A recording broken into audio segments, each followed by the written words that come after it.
Hello. In this tutorial, I'm going to be going over some settings recommendations, how to change your UI, and how to use skills and items from your hotbar. I am going to assume you've created a character and started playing. You should be going through the main quest line until you reach level 10. This is required to edit your UI. Now that you are level 10, I will go over some basic settings and how to change your UI. Press escape on your keyboard, click settings. We can start with performance settings. Graphics and textures is really going to be dependent on the computer you're using. If you aren't happy with the frames per second you're getting, I would obviously recommend lowering your settings. Here you can see I've swapped out of remastered and lowered the texture quality and got many more frames per second. I'm using a quite powerful computer, so you may not be able to copy my settings directly, but if you're curious, this is what I'm using.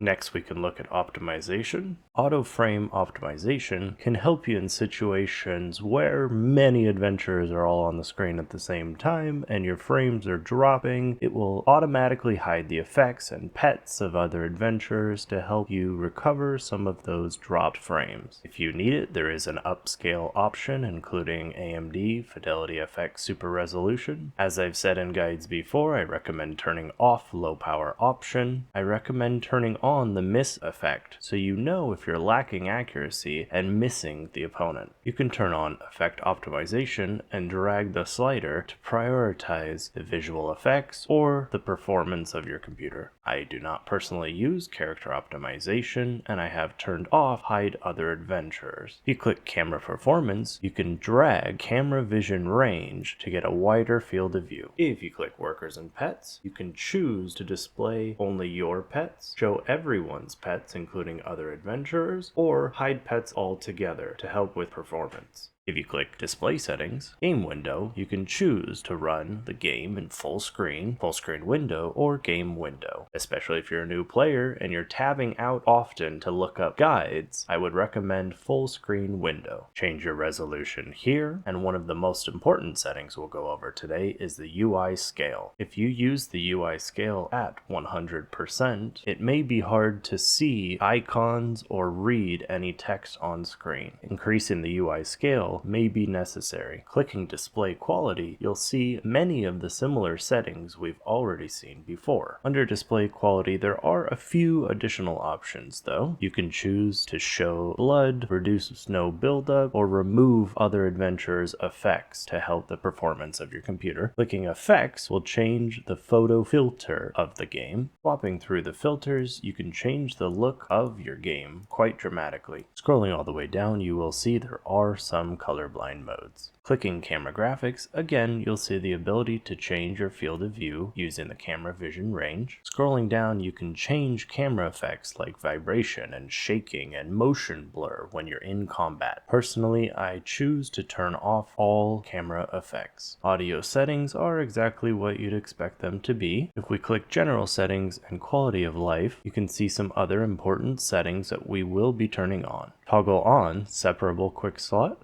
and simplify UI. At the bottom, you can choose to change your font. Next, we will click show hide. Personal preference here, but I choose to always hide my character's name, and I choose to always show my character's health points. One more setting I'd recommend to toggle on would be the custom HP bar. We'll talk more about that when I help you edit your UI. Next, we'll click alerts, and we're going to turn off all of these notifications. These are the notifications that are popping up in the middle of your screen every time something happens, like someone reaching a life skill level, posting something on the market, succeeding or failing enhancement, or creating a tier 9 horse. Personally, I find these extremely annoying, and if I had to leave these on, I would probably quit the game. Under shared, I have everything toggled off except the last notification setting. Anything past the shared, including the personal, war, alerts, sections, I just leave default for now. Next, we'll click miscellaneous. Here you can change the navigation guide type. If you do not like the blue arrows on the ground, you may want to try another option. Scrolling down, you can find the option to turn on minimap guide, which will add arrows to your minimap pointing in the direction of your accepted quests.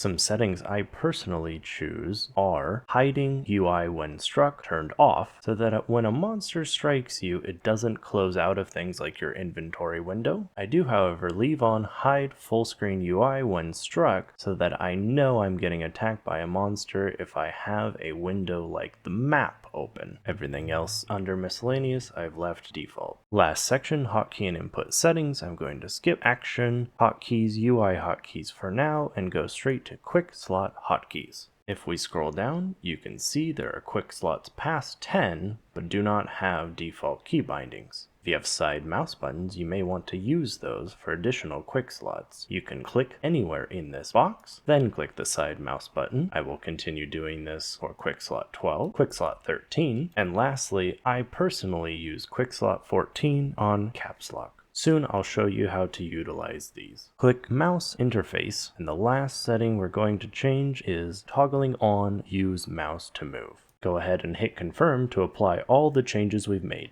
You can immediately see some of the changes we've made, including the health bar missing from the top left of our screen. Next, we'll hit escape once more and click Edit UI. Without going into too much detail, I will simply say you can left click and drag these around to move them where you'd like to see them, and click the eyeball in the top right to toggle on or off certain widgets. My simple recommendation would be to move some of these away from the middle of your screen so it's not so crowded, and personally I choose to turn off one of the two chat windows.